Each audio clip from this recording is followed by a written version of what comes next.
So, welcome back to the Infinite Zero experience.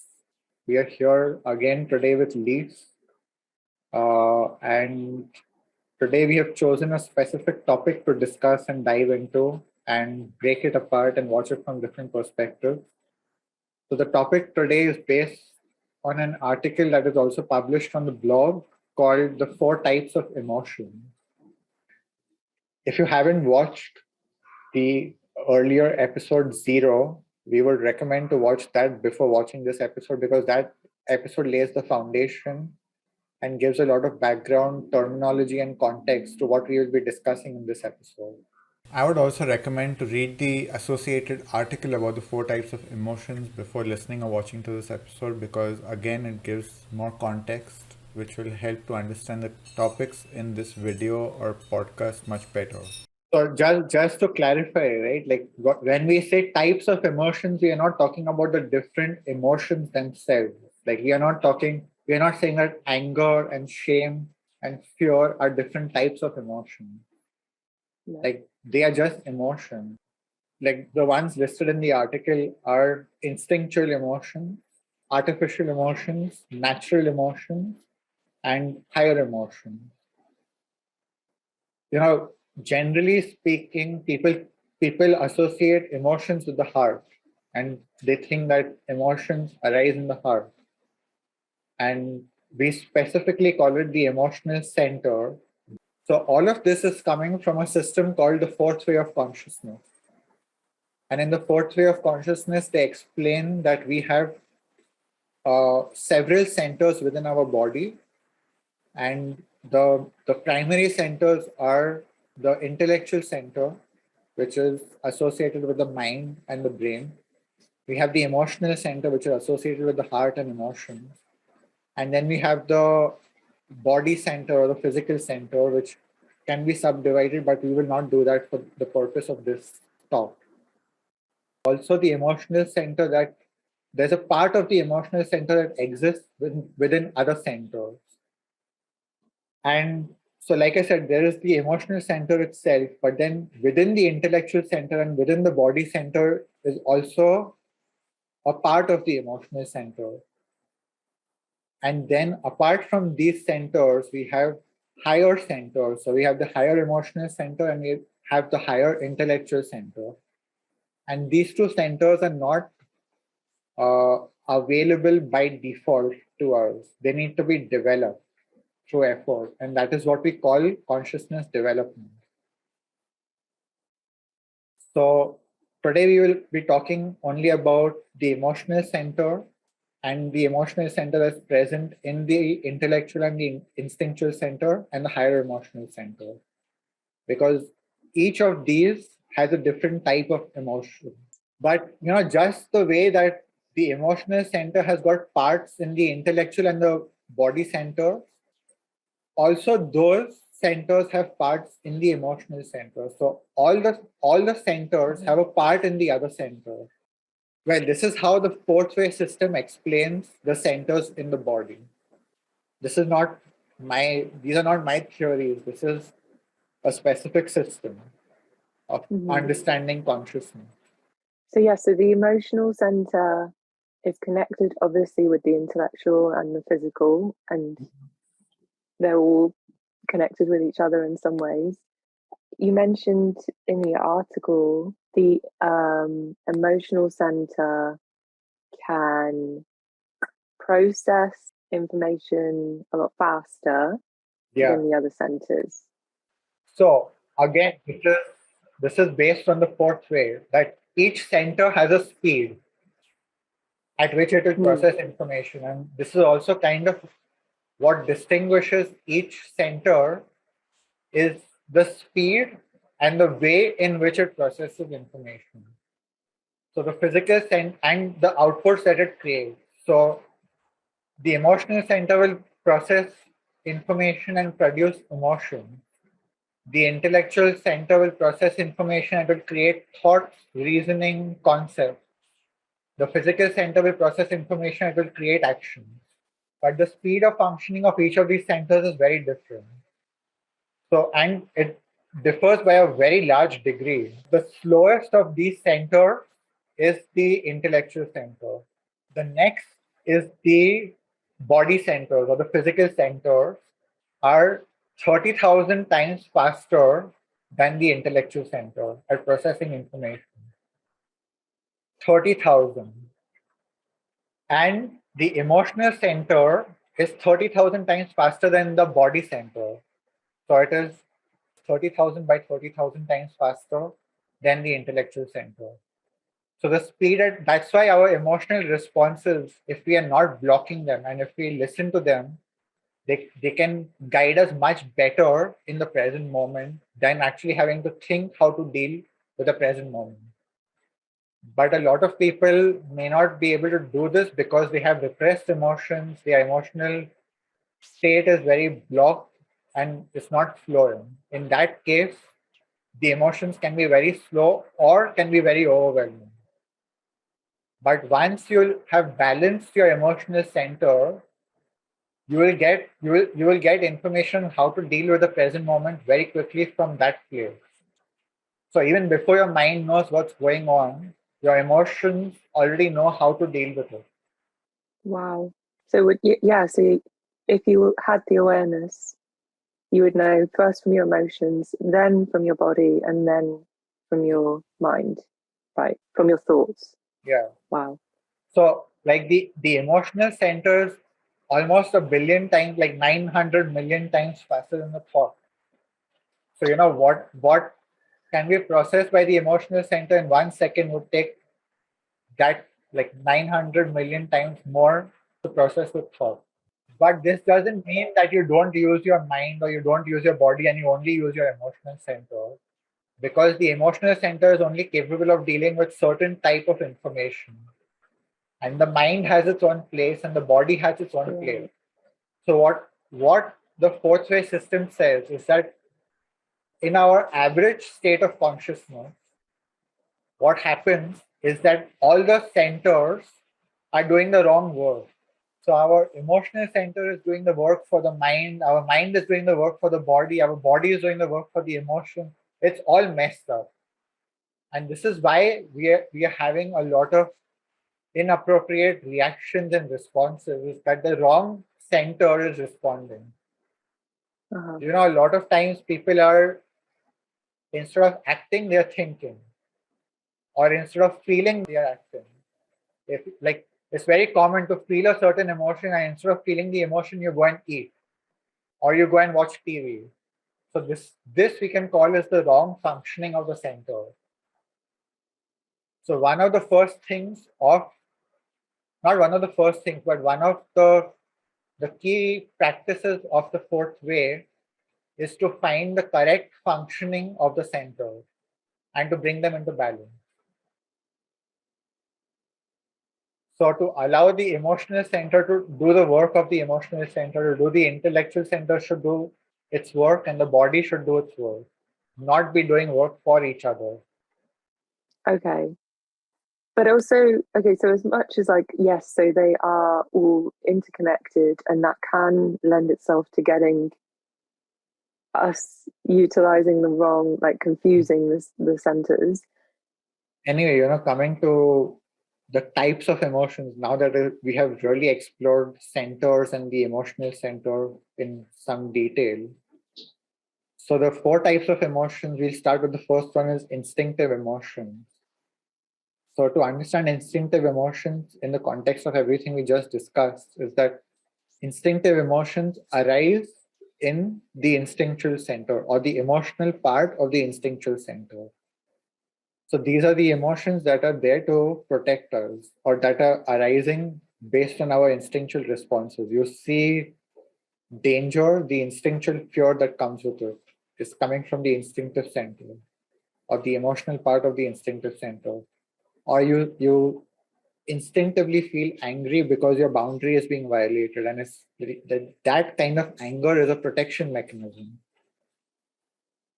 So I think a good emotion to discuss would be anger, because that can manifest through instinct. It can also manifest through the mind. Like you start thinking about something and that produces the emotion of anger. Like you start thinking about injustice, and that can make you angry, but that is a thought provoked emotion rather than an instinctual emotion. There could be also an instinctive response to injustice that's happening right now, but what would be the difference between a thought provoked emotion is that a thought provoked emotion can also take place for something that's not happening in the present moment. You're thinking about something that happened in the past and you're feeling the emotion now because of you're thinking about it. So that would be a thought-based emotion. That's another type of emotion, is an emotion arising from the intellectual center. So that's an artificial emotion, aka. So we have to be careful when we are using the word artificial, because there can be thought-based emotion that is justified, and then there is thought-based emotion that is even unjustified. But what I would like to categorize as artificial is something that's based on a belief that is completely subjective. So if we talk on the topic of injustice, right, you may think that you have been treated unfairly based on a certain belief that you have. It's just your perception and your belief that is creating the feeling that it is unfair, and consequently creating the emotion of anger in response to that perception of being unfair. Okay, so because I thought for some reason I thought it was the thought involvement that made it artificial, but it's not just that. You're saying it's like it's whether it's objective or not. Generally speaking, generally speaking, most thought-based emotions are artificial because most thoughts are based on subjective and false beliefs. Our Okay. beliefs are generally speaking pretty toxic because they are based on a lot of toxic paradigms. Like one of the very common toxic paradigms is the drama triangle, where you have a victim, oppressor, and a savior. And a lot of our thoughts are connected to this triangle, where you feel victimized because of an oppressor. And generally speaking, any emotion arising from the drama triangle is an artificial emotion, because it is just based on this belief that you are being victimized. I'm not saying that you may not be a victim, but even long after the actual event has taken place, you can feel like a victim forever just by thinking about how you have been victimized. And this is the artificial emotion, is that it's not at all about the present, it's just a story that you're carrying with you forever. And the emotion is carried along with it and reproduced each and every time you think about that story. We can compare that with a natural emotion, which would be something that goes to completion. So, story or thought based or artificial emotions will usually be stuck at where you choose to end the story. Like, they victimized me, and you end the story there, and you just feel angry, or you feel whatever you feel around that. But you choose to stop the story there. A natural emotion would be something that arises spontaneously, firstly. It's not triggered by a thought. It's a natural response to whatever is taking place. So generally speaking, it will be in the present moment. But it can also be through the processing of a story through to completion.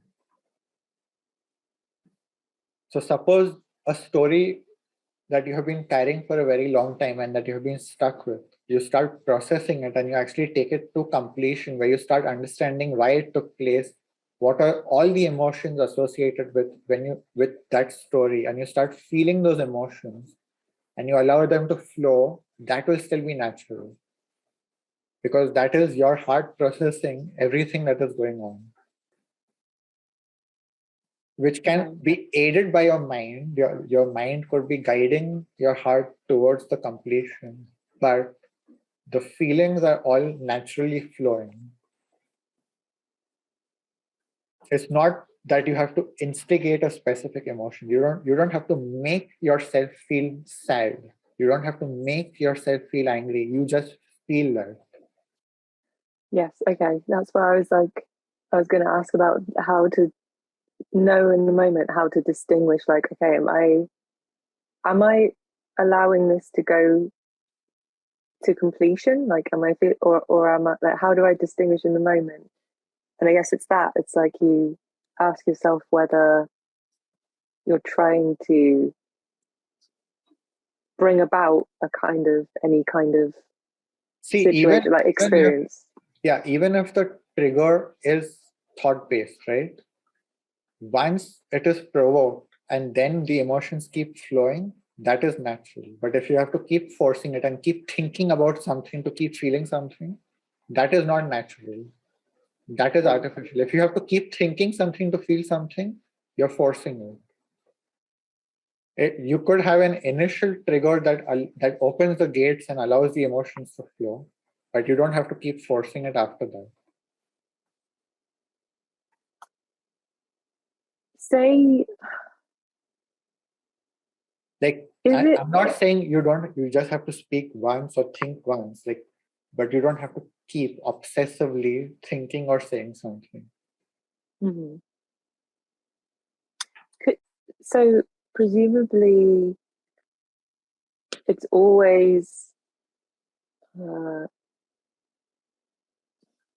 bad thing or always toxic for us to go through the artificial route, even if me trying to get me to feel a certain emotion would be the same emotion as the natural emotion, but because I'm instigating it, like I'm trying to get myself to feel these things, I'm not going to presumably like process what I need to process.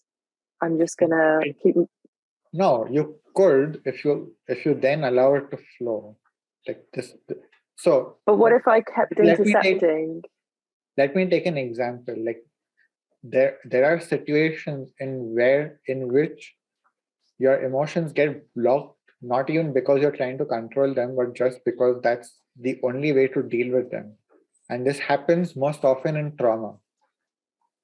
When you are experiencing a trauma, it's so overwhelming that the only way to survive is to completely seal the emotion and to disconnect. Now, when you come out of the trauma and you have space, if you allow things to happen naturally, your body and your heart would allow the energy to flow and you would release the emotion. This is what animals do. An animal, like suppose a deer is feeling threatened, it can drop down and play dead. It will be frozen in fear. But once the threat has passed, it will get up and shake a lot and it will do whatever it needs to do, and then it's done. The emotion has passed, the trauma has passed, and it just goes on. But with humans, because there's so much blocked energy already, and there's so much conditioning around feeling certain emotions, when we come out of trauma, it remains blocked because we don't have the space and the permission within us to release those emotions. If we did, we would not be carrying all the traumas with us. So that's what happens in good therapy and good facilitated spaces, is that you are finally given the space and the permission to feel the emotion and to release it. And you also taught how to do that for yourself, how to create that space for yourself and how to do that for yourself. But so this is the thing, is that if there is a trapped emotion which you've been carrying for a long time, you probably need to do something to provoke it for it to get unblocked and for it to start flowing. And that could be thought based. But the only thing you're doing is doing what is necessary to allow it to flow, to open up a blockage. But you don't need to force it beyond that. Okay. Okay. Yeah, I also just wondered, like, sometimes, like, I think I've mentioned to you before, like, sometimes I feel like I'm sad for some reason, and I try to help it along by listening to like sad music, because I think I'm like, well, I'm helping. Like, this is me creating a good environment Mm-hmm. to feel sad. But you're saying like I'm not actually. I can kickstart it, but then I would have to stop trying to intercept and like just let it Yeah. go. So this is the other thing, is that are you actually processing it and taking it to completion? Are you just perpetuating it? We have to perhaps start distinguishing that too. Mm. So processing it would be to actually feel it and allow the information that that emotion is carrying to come to the consciousness, so that you can understand why you are feeling that emotion, what to do with it, how to process it, and what, if anything, needs to change. Sometimes it's about change, and sometimes it's just about acceptance, like grieving a lot, right?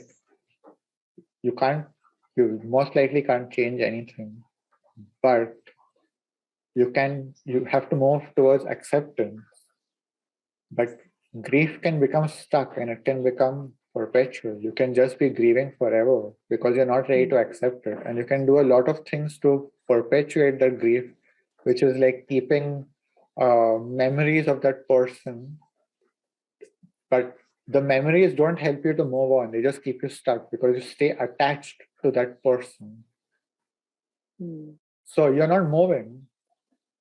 And you think you're helping yourself by feeling sad, but you are not really, because you're stuck. You're not actually moving forward and processing the emotion. You're just using those triggers to make yourself feel sad or whatever the emotion is, and you stay stuck there and you keep suffering. So this is the other thing, is right, like when you're perpetuating an emotion, you're suffering.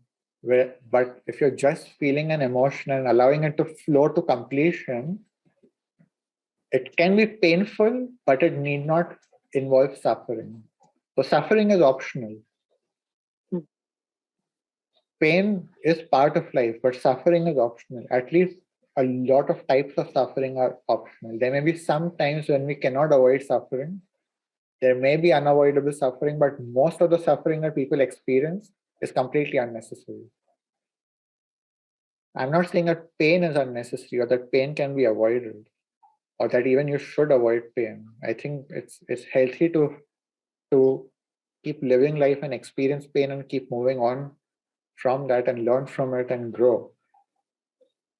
A lot of people go into pain avoidance and want to live in this perfect world where everything is peaceful and everything is love.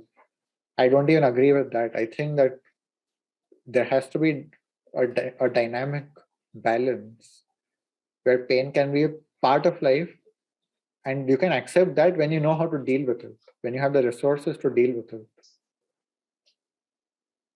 Then you don't need to avoid and go into this type of thinking that everything should be peaceful all the time. I'm not saying everything has to be hell all the time, but we can have a balance. That's Yeah, not you're so too extremely polarized. Like it can be nicely blissful and nicely hellish, but not too hellish and not too blissful also. Like just the right amount. something balanced. Yeah, yes, because you're setting yourself up to fail invariably by building that expectation of like things should be X. Okay. When you said the allowing the emotion to process, you can do that by like letting it bring up whatever information needs to come to your consciousness. Is that the purpose of an emotion? Is to actually give you some sort of information? Yeah, this is what I said, right? The emotional center is processing information and manifesting an emotion in response. But it's not only doing that. The immediate response that is generated, if you have a healthy, balanced emotional center, the response that is generated will be appropriate for the situation, and it will give information to your body and to your mind to deal with it, which means your body will get the actions it needs to make to deal with it, and your mind will get the information it needs in the form of thoughts to deal with it. This is a completely balanced, healthy, interconnected, functioning system. Okay. But I just need, wow. Why is this like the most radical thing I've ever heard? I don't know. I'm like, oh my God, emotions have a function. Like, I realize I've just been kind of thinking that emotions are just something that happen to me. Mhm. And if I don't like the emotion, the information is just the emotion itself. You know, like I never stop to think that there's more that it could be Mm. useful for, you know, like you said, like informing my body of like what actions it needs to take to help move Mhm. through it. This is like mind blowing for me. Like I might be like the dumbest person on earth because like maybe everybody else knew this, but No, I it's just feel not like common. It's not very common because the relationship people have with their emotions in present day culture is very, very unhealthy. There's a lot of repression and there's a lot of stigmatization against emotions. There's a lot of demonization of emotions. A lot of people consider emotions to be an obstacle, especially like a lot of high functioning executives are expected to be completely rational and non emotional. calling someone emotional is like a really big insult in the workplace for a Also, lot yeah, of workplaces. Yeah. it is very slowly and in some places changing. This culture is changing where it may not be as stigmatized, but I think still in a large part of the world, there's a lot of stigma and demonization around emotion. But that is because they're completely ununderstood and people don't have the tools to deal with them.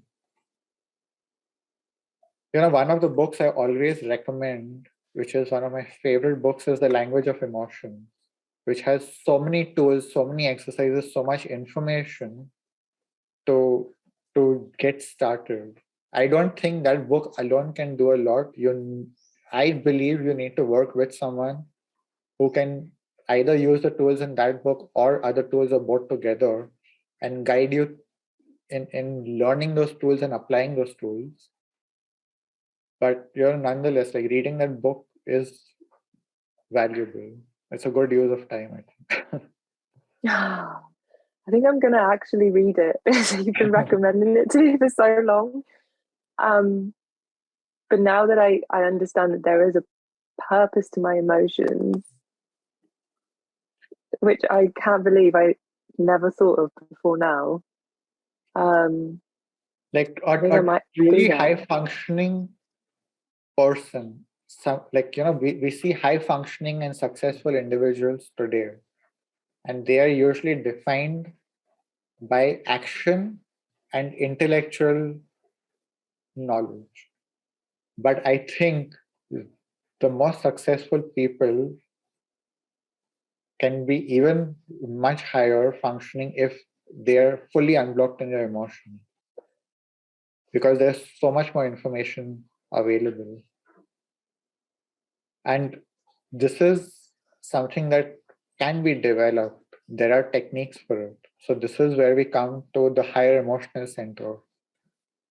And like just briefly talking about also the higher intellectual center, there are certain limits to our emotional center and our intellectual center, which can be transcended, and we can unlock more functions of these centers in higher centers called the higher emotional and the higher intellectual center. So what is typically called genius is information coming from the higher intellectual center. But in most cases, the person is not aware that they are bringing the information from that place, and they don't have a conscious way to enter that place or to bring information from it. In most places, in most cases, it just happens or it just comes to them. It's accidental. But there is a way to access those centers and make your connection to them permanently available and willful. Like you can enter those places by will, by intention, not just wait for it to happen accidentally. So, like, genius is something that can be developed. It's not purely people are born geniuses. It's something that you can actually do to develop that aspect of yourself. But it's a lot of work, and it takes time. So I want to make that clear. It's like, don't listen to this call and expect that I will do the 10-week training to unlock my genius. I'm not offering that at all.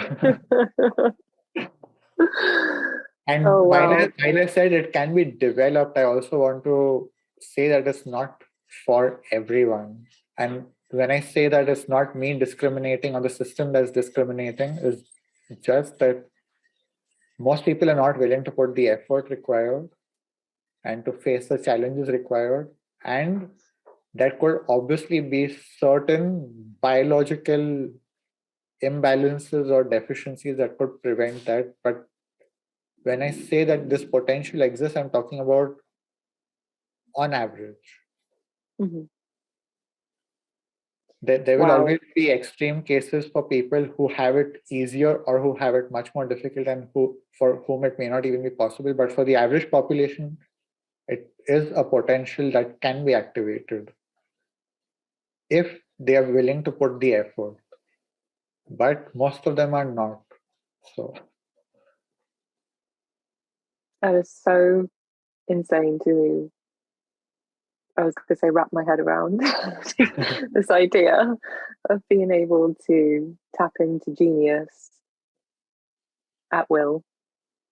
Okay, so if genius is one of the payoffs for the higher intellectual center, yeah, what are the calling it a payoff or a reward sounds a bit weird for me because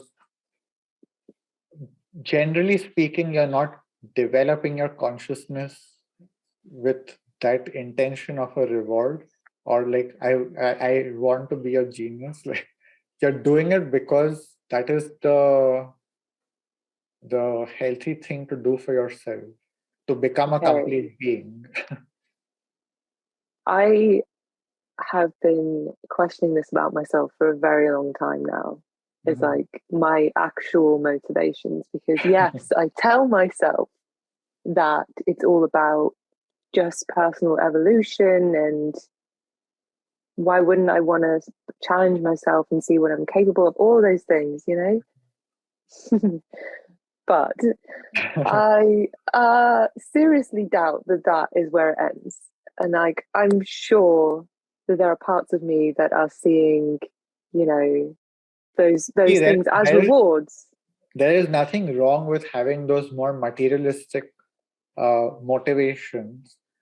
I will tell you what is the challenge with that. And also, earlier I said most people will not be able to do this. And it's directly connected is that if your motivation is purely materialistic, the payoff is not good enough because the amount of effort you need to put, the amount of frustration you need to experience, the amount of pain and suffering you need to go through is not worth what you get at the end of it. That's the way the Wow. materialist will think.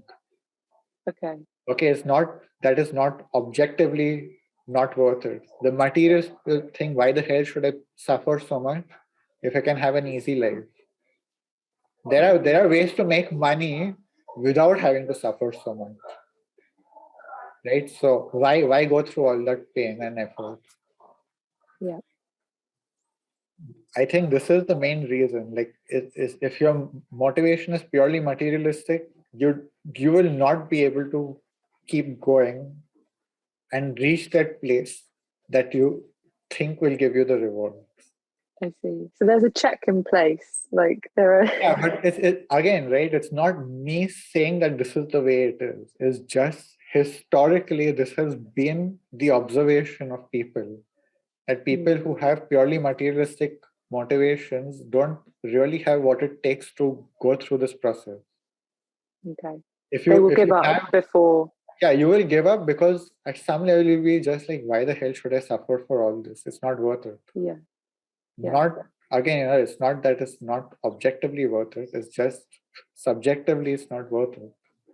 No, it Now, makes sense because you're used to getting, yeah, payoffs if you're in that mindset. So at certain point, you would go, "I'm getting nothing in return but suffering. Why exactly, would I continue?" exactly. There's a lot of suffering that takes place before you actually see some realistic gain from Payoff. it. Okay. So Okay. the other thing is that if you have both motivations, where you know that you're doing this because you want to overcome your suffering, because you want to do it for yourself, because this is what a healthy being does.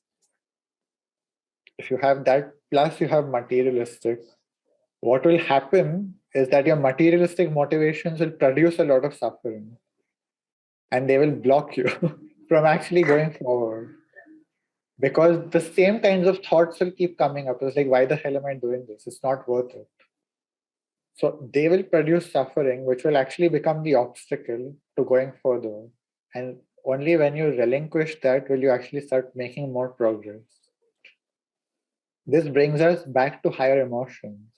So the higher emotions are experienced in the higher emotional center. And according to Gurdjieff, the gateway to the higher emotional center is when you can sacrifice your suffering. So there that's exactly what I was explaining before, is that if you have these materialistic motivations, they will produce suffering, which will block you from going into the higher emotional center, which is also the gateway to the higher intellectual center. Having a materialistic motivation by itself is not a problem and it will not cause suffering. The problem is when we get attached to our materialistic motivations and we can't let them go and we become obsessed with them. That is when it starts producing suffering. If you can have a materialistic motivation with detachment, and whether it happens or doesn't happen, we do not suffer for it, then it can even be helpful to have materialistic motivation, but the key is to have it without attachment. So if you just say, well, if there is no reward, I don't want to do this, or why am I doing this, why am I suffering, you're blocking yourself. Basically, what is the higher emotional center is where you can experience positive emotions unconditionally. So positive emotions will be bliss, peace, joy, love, these kinds of emotions, compassion. When you can experience these unconditionally, you are in the higher emotional center. What does it mean to experience this unconditionally? It means literally every single condition that you have to experience these emotions disappears. The simplest one we can say is peace. I think this is the one for which people have the most number of conditions. Like if you take the example of meditation, a lot of people are doing it for peace of mind, right? Like that's one of the selling points of meditation is peace of mind. And if you see the conditions people have to have a good meditation session, the room should be quiet. There should be this music playing. There should be this incense burning. There should be this idol in front of me that I can meditate upon. There's so many conditions. I should be in a good mood. My partner or my family or my boss should not have pissed me off today. If Yeah. all of that is happening, I can't meditate. Of course, more advanced meditators overcome all of this. But generally speaking, these, like if you tell someone unconditional peace, these are all the conditions that come, or that people have. So that is why to reach the higher emotional center cannot be automatic. It has to be something that you work upon. And the way that you start working upon it is identifying the conditions that you have to experiencing these emotions and slowly detaching yourself from these conditions. Okay. Okay. So say I am on, it's a very hot day. I'm on a train. It's Mhm. overcrowded. My face is in a stranger's armpit. There is a newborn baby screaming in my ear. It smells bad.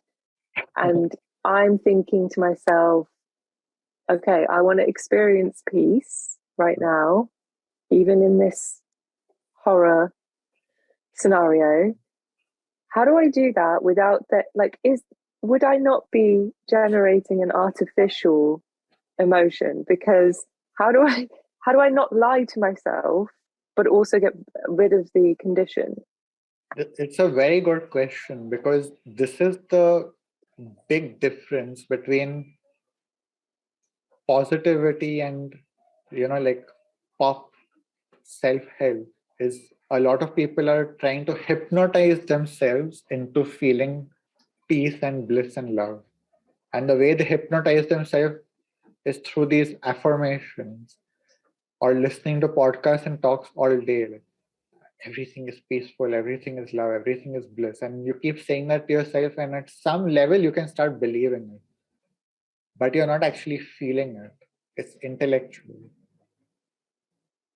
This is why it is a lot of work, is that you have to actually go through all the emotions that are being provoked in this scenario and release them one by one. You have to actually feel the pain, but allow it to flow and be released. So that's why it's a lot of work. And it's not something that will happen overnight. It has to be done slowly and gradually. But it's possible. Through Mm-hmm. effort, it's possible. Okay. Okay. Yeah. So again, allow the emotions to go through to completion. Yes. Whatever the real emotion you're experiencing in the moment, not what Exactly. you wish you were feeling in the moment. Like This that's is, this not how is you get to peace. this is super important, is that you're, especially when you start hypnotizing yourself, you're going in the opposite direction Oh no. because you're falling asleep. You're trying to convince yourself that what is happening is not happening. And we don't want that. We want to come to terms with what is happening and still feel joy or still feel peace. That is the challenge. That's so hard. Well, Okay, because yeah, that's why I lie that to myself. that's why it's not for everyone, because it's Right. super challenging. And it's so tempting to be angry. It's so tempting to scream and just stay pissed off for the rest of the day. See, I'm not saying that anger itself is bad. Okay. If you allow anger to flow and give you the information needed to act and change, it can be good because it's very quick. Anger is, if it's flowing, it is quick. But what happens with a lot of people is that they hold on to the anger and they are simmering for days sometimes, or weeks or months, and feeling resentful.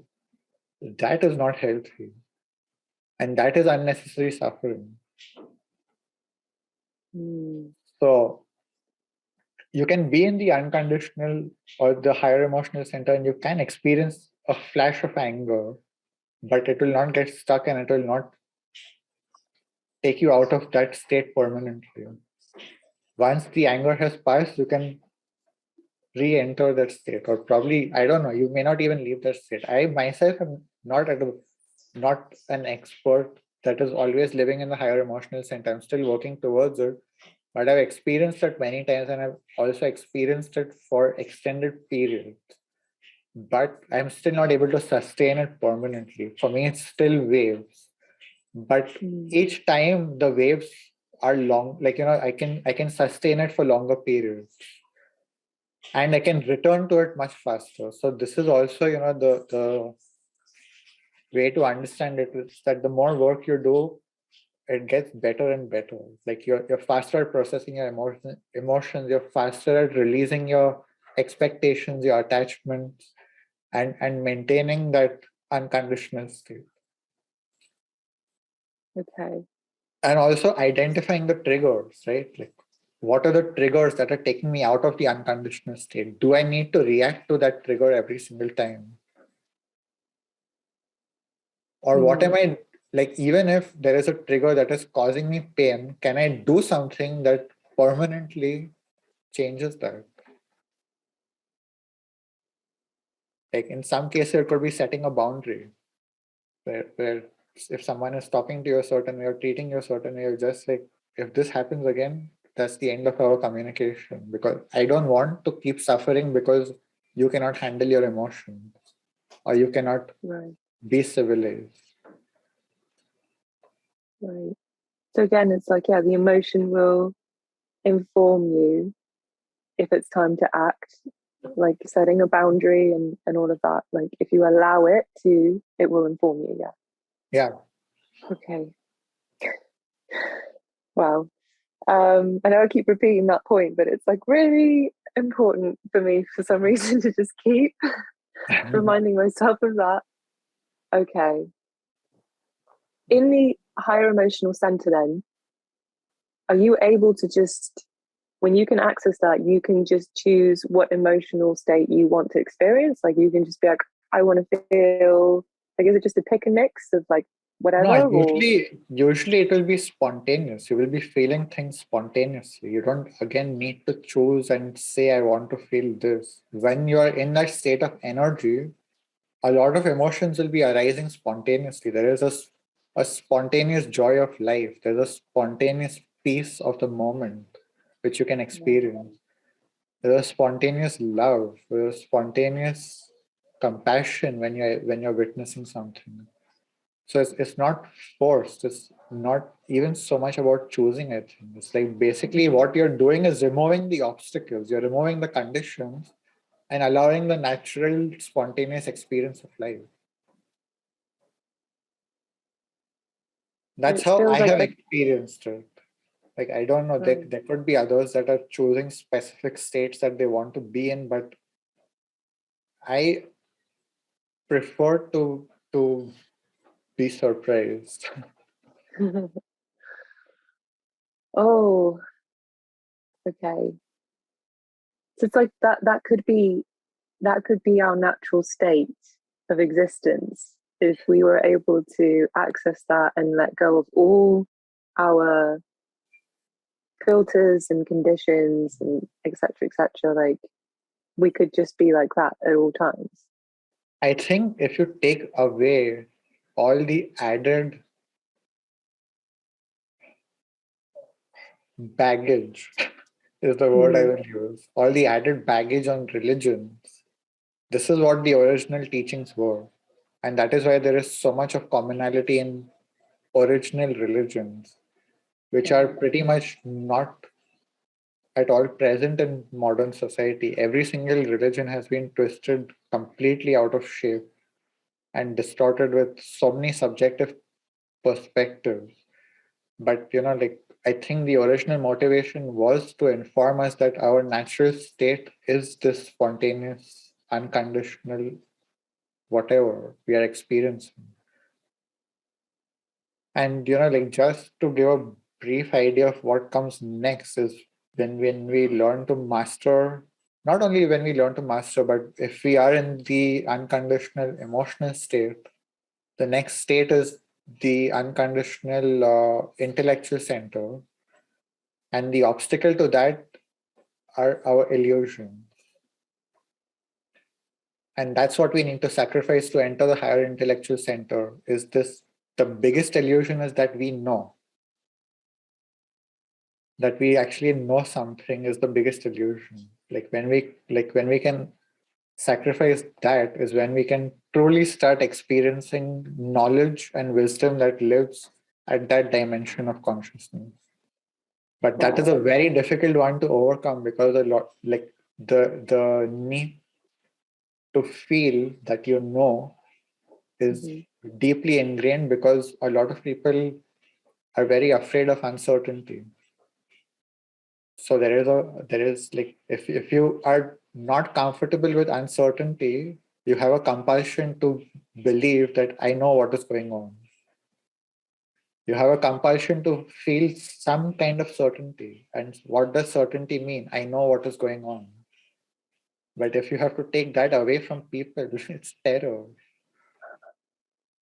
But again, this is something that you can train. You can train yourself to be comfortable with uncertainty, and not just to be comfortable with it, but to enjoy it. Because there is a real joy in experiencing the unknown, the mystery, the adventure. And I'm not talking about becoming an adrenaline junkie, like just even everyday life can be very spontaneous. A lot of people think the unknown means I have to go and do something radical and life threatening. And it's nothing to do with all of that. It's just to live your everyday life knowing that you don't know what's coming next. Oh, okay. So it's like having an appreciation for the next present moment. Like, I have no idea what will happen, even though everything in your mind is telling you, of course, you know it's going to happen. Like, because Well, your mind is telling you that because of the conditioning you have. But once you start working to break that conditioning, it's not telling you that anymore. Like you can just be having an experience where you're not thinking of what's going to happen next. Like you're just there, experiencing life. like fully present, Yeah. just Whether you're fully present or not, you're at least not thinking about what's coming next, and you're not afraid of what's coming next, and you're not planning and trying to control everything to make sure that everything is safe, everything is okay. Like you're allowing life to flow. You're not in this anxiety that I am afraid of what's coming next. I need to control everything. mm-hmm. Yeah. And again, like, it links into the illusion of knowledge, because a lot of the time you think, I have to control because otherwise what's coming next is going to be bad. Like, the only way I can make it bearable and tolerable is if I control it, because I know otherwise. Yeah. Yeah, this is Okay. I think this is the reason why most people live very predictable lives and very routine lives, is because they are very afraid of uncertainty and the unknown. And if you want to break that, if you want to start living a life where you're living your passions and where you're exploring your creativity, the first thing you need to do is get comfortable with uncertainty, Mm. to feel that you can deal with whatever life throws at you.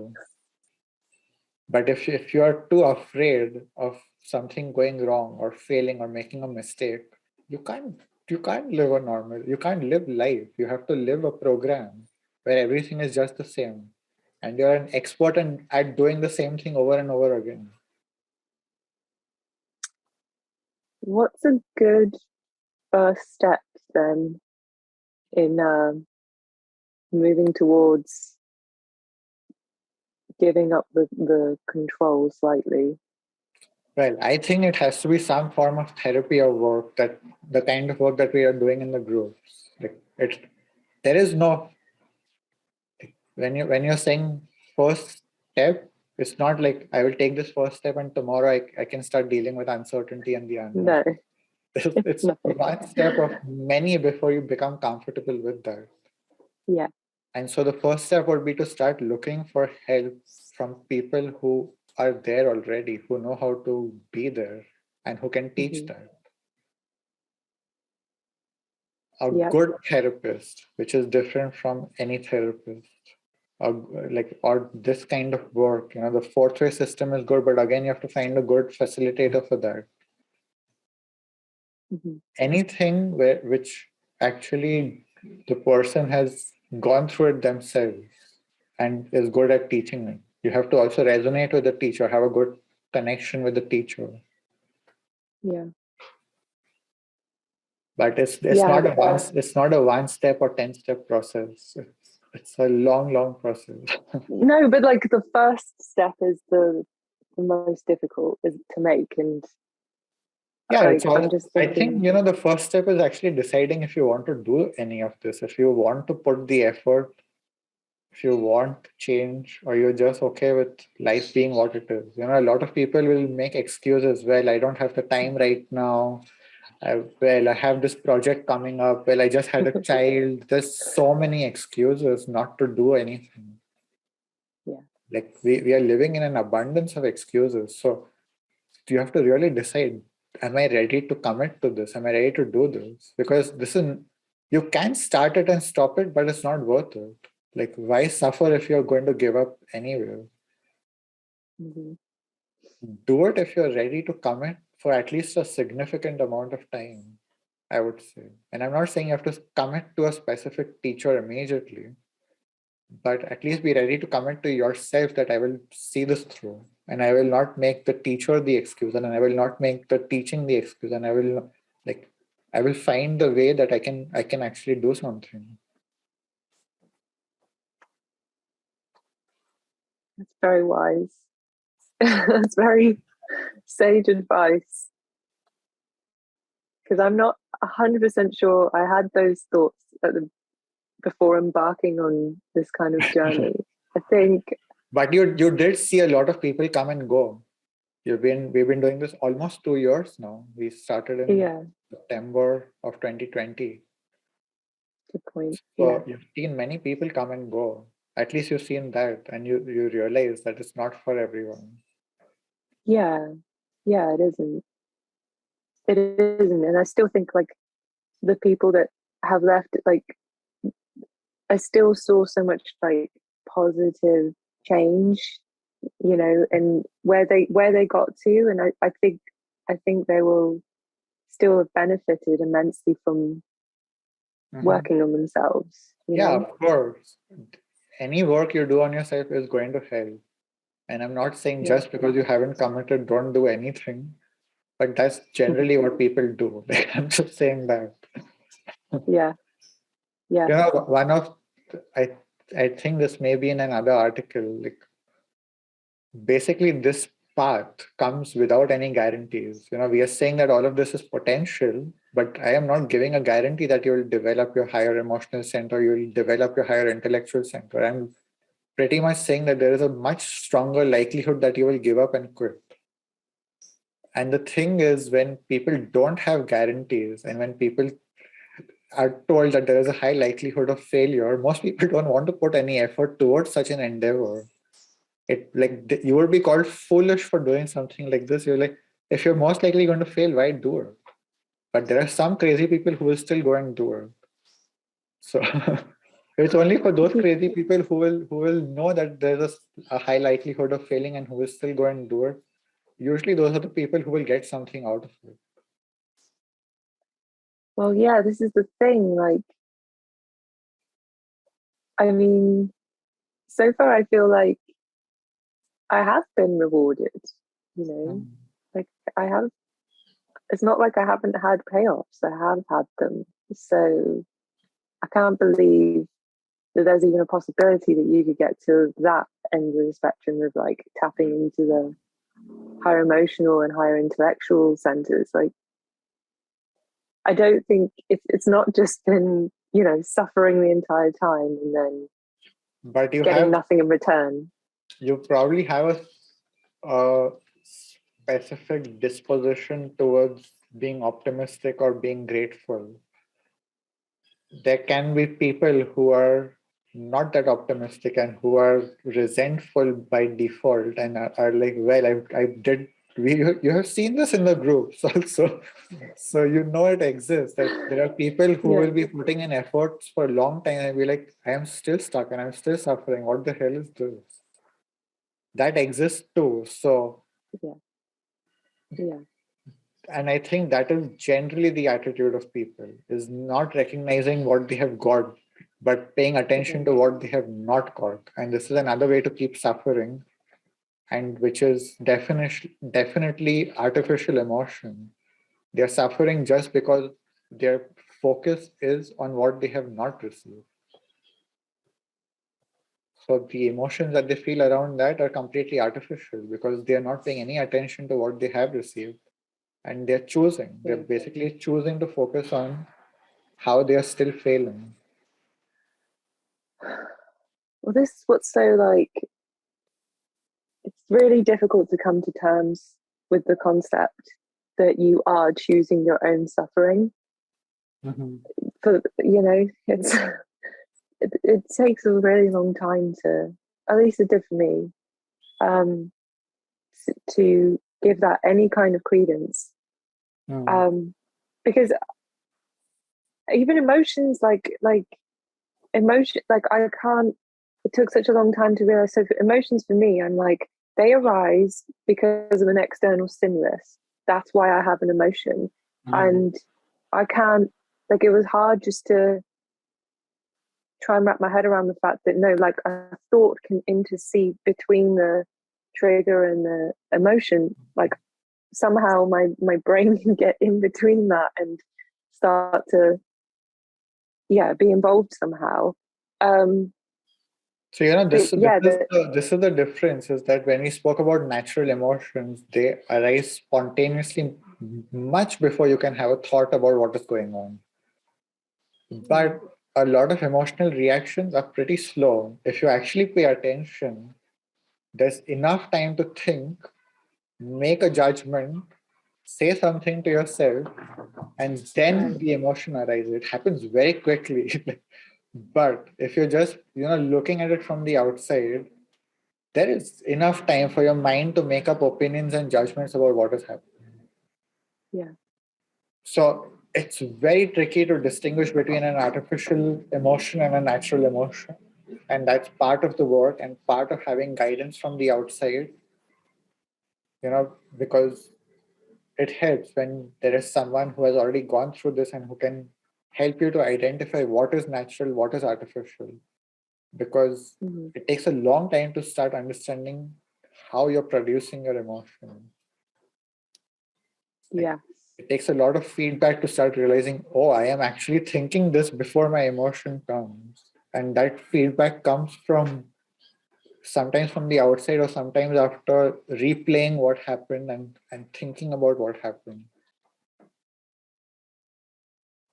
Yeah, I think it was really helpful when I first like heard all of this.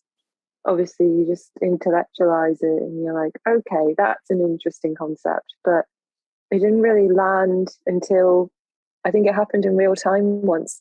I just like became really, I just started like spontaneously crying, which is not something I generally do. I like pride myself on how little I cry. And I remember saying at the time, I was like, whoa, that just came up from nowhere. I don't know what happened. And you were like, well, that's a natural emotion. It just came, like you didn't get involved, you didn't think about it, it just happened immediately. And then having that feedback in real time, like I was actually able to for the first time go, oh, so now I have one example of like this is a natural emotion versus, and then I could, because I had that contrast, I could then go, all right, I understand now. But prior to that, Yeah. it was just You all know, words. a lot of people don't realize that they're amping up their emotions through their internal dialogue. Ooh, Anxiety is a spiral yeah, that happens when you keep repeating a series of thoughts in your head. Most people don't realize that they're thinking themselves into anxiety. But this is what happens most commonly in anxiety, is that you literally think yourself into it. A lot of the times, anger, when it escalates, is escalating because you're repeating a story in your head and you keep saying it and you feel more and more angry and more angry. So people are so unconscious of what is going on in their head at the time that the emotions are being amplified. And they don't yeah, realize that their own mind is amplifying their emotion and their own mind is responsible for this. But once you start getting that feedback and you start developing awareness, yeah, you start realizing, oh, not only am I doing this, I can actually control it. Literally by changing what I say to myself. And this doesn't mean you change and you start saying everything is okay and everything is peaceful. Basically, you don't make it worse. You allow the information to come to you and you deal with it without having to react, without having to hurt yourself or others. To do it in the most appropriate way. But the other thing we do when we start clearing up our system and we start working on ourselves is that we start speeding up our other centers too. So our intellectual center is much slower than the emotional center and the body center, but it's actually much, much, much slower than it has the potential to be. Oh. It can be much faster, but we are carrying so much shit in our head, and our attitude and our energy is so lethargic generally that our mind is much slower than it can be. Okay. It can be much faster, I mean.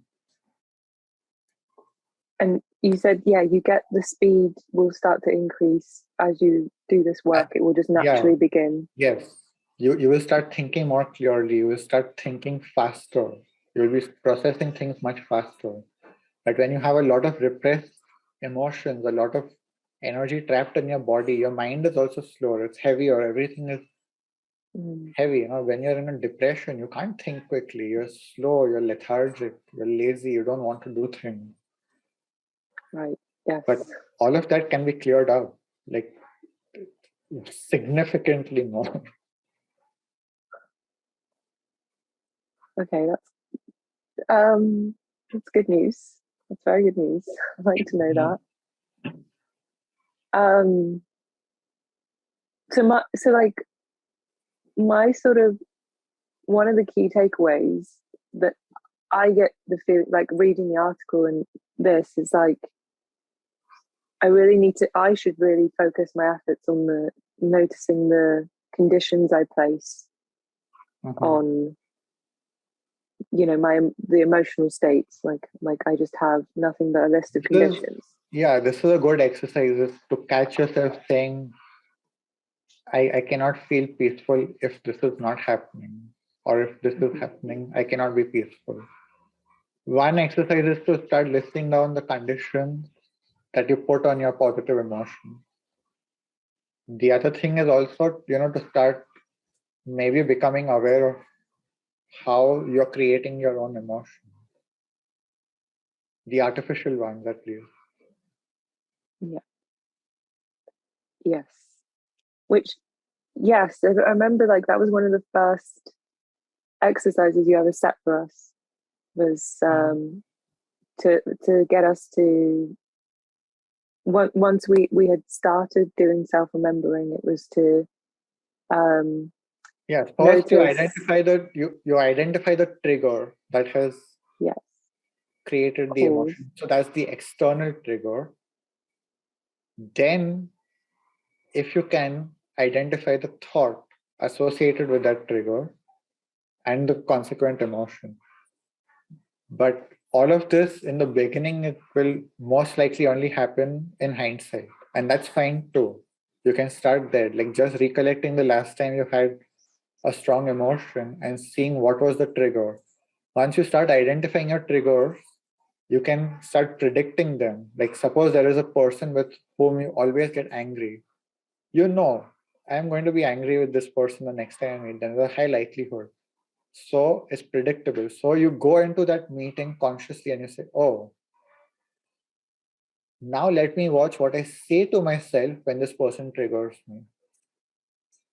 So you're able to pay more attention and realize. So basically you're setting yourself up for success in identifying the thought. Like if you do it with a predictable scenario, it's much easier. Yes. I did it with my cat to begin with. And it was very fruitful because my cat made me angry like 70 times a day. So yeah, you can do it with pets as well, it turns out. But anything can be a trigger. Yeah. And we don't realize how much dialogue is going on with each trigger. Yeah. Yeah. Absolutely. Okay. Anything So else? I think this is a good place to close. What Yeah. do you think? Do you have any closing thoughts or questions or suggestions? No. No? This has been a lot. I'm all questioned out. Yeah. Good. So thank you for joining. Yeah. And whoever is listening and watching, thank you too. And Yes. if you have any thoughts or questions or suggestions, you can put them in the comments also for future uh, episodes. Like if you have a suggestion or a topic that you want us to discuss, you can put your suggestions in the comments. And yeah, thank you. Thanks, everyone. Bye.